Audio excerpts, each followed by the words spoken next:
સ્વરાજની ચૂંટણી પહેલા રાજકોટ કોંગ્રેસમાં ભડકો. જાગૃતિબેન ડાંગરે જાહેર કરી પોતાની નારાજગી. રાજકોટ શહેર કોંગ્રેસમાં ભડકો જોવા મળ્યો છે. વોર્ડ નંબર 13ના કોંગ્રેસના પૂર્વ કોર્પોરેટર જાગૃતિબેન ડાંગરે ચૂંટણી ન લડવા પ્રદેશ અધ્યક્ષને પત્ર લખ્યો હતો. ત્યારે રાજકોટ વોર્ડ નંબર 13ના પૂર્વ કોર્પોરેટર જાગૃતિબેન ડાંગરનું નિવેદન પણ સામે આવ્યું છે. તેમણે પાર્ટીએ જે પેનલ જાહેર કરી તેનાથી અમે અસંતુષ્ટ છીએ તેવું નિવેદન આપ્યું છે. કમલેશ કોઠીવારને ટિકિટ આપવા અમારી ભલામણ હતી. આ અંજનાબેન પંચાસરાને અમારા કાર્યકરો પણ ઓળખતા નથી. અંજનાબેનને ટિકિટ આપતા વોર્ડ નંબર 13માં પાર્ટીને નુકસાન થશે.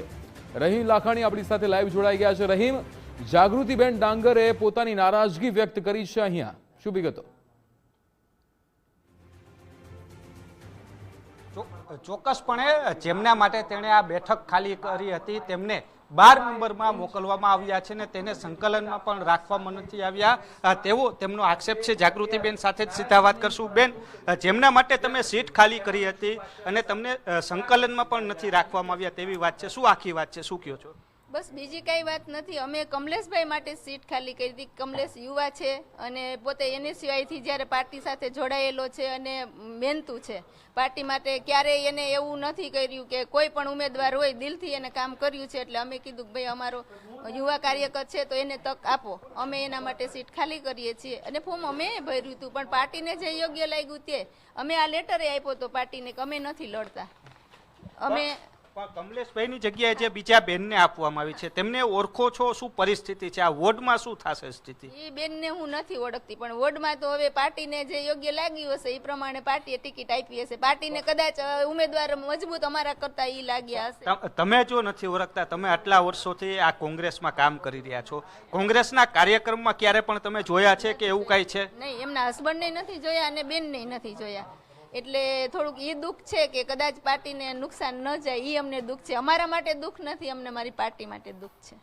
શું લાગે છે જે રીતના સંકલનમાં તમને નથી લેવામાં આવ્યા? ખરા અર્થમાં જો સંકલનમાં લીધા હોત તો ભલે તમે નહીં, ઈ બેન નહીં, ઈ જ સમાજમાંથી બીજા કોઈનું નામ સૂચન કરત કે શું છે? હા, કરત, ચોક્કસ કરત, ચોક્કસ. અમે અમારા વોર્ડની અંદર પરિસ્થિતિની અમને ખબર હોય. અમે આટલા વર્ષોથી પાર્ટી આરે જોડાયેલી છીએ, વોર્ડ આરે જોડાયેલા છીએ અને અમારો વોર્ડ તો ખબર જ છે કે સેન્સિટિવ વોર્ડ છે. એના માટે તો ખૂબ મહેનત કરવી પડે અને અમે ખૂબ મથ્યા છીએ, 2 વખત મથ્યા અને હજી પણ એ પાર્ટી માટે અમે મથીએ જ છીએ, બરાબર.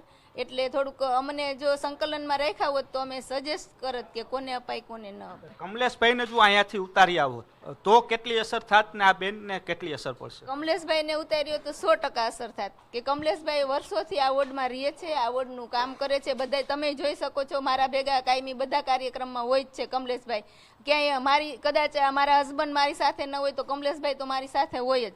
કમલેશભાઈ NSUI થી છે કોંગ્રેસ સાથે. ચાન્સ જીતવાનો વધુ ચાન્સ રહે જીતવાનો અને લીડ થી જીતત.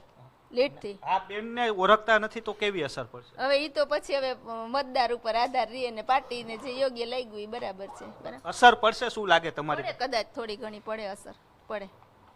તો શું લાગે છે, હજી જો ફોર્મ ભરાણું નથી, હજી ઉમેદવારી નોંધાણી નથી, તો તમારું મંતવ્ય શું કોંગ્રેસ માટે ખાસ શું રહેશે?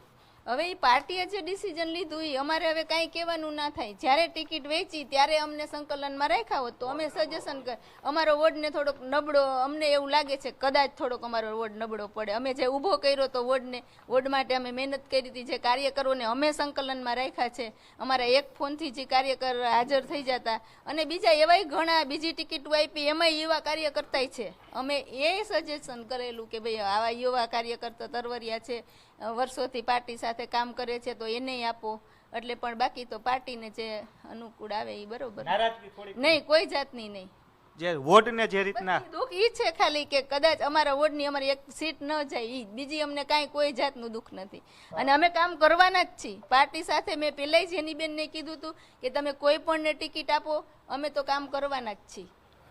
તો જે રીતના વાત કરીએ, વોર્ડ નંબર 13ની અંદર પૂર્વ કોર્પોરેટર 2 ટર્મ તેઓ જીત્યા છે, પરંતુ જે ટિકિટ વેચણીને લઈને સંકલનમાં નથી રાખવામાં આવ્યા તેને લઈને થોડું દુઃખ વ્યક્ત કરવામાં આવ્યું છે. કારણ કે જેમના માટે તેમણે આ સીટ ખાલી કરી હતી તેમને વોર્ડ નંબર 12માંથી લડાવવામાં આવે છે.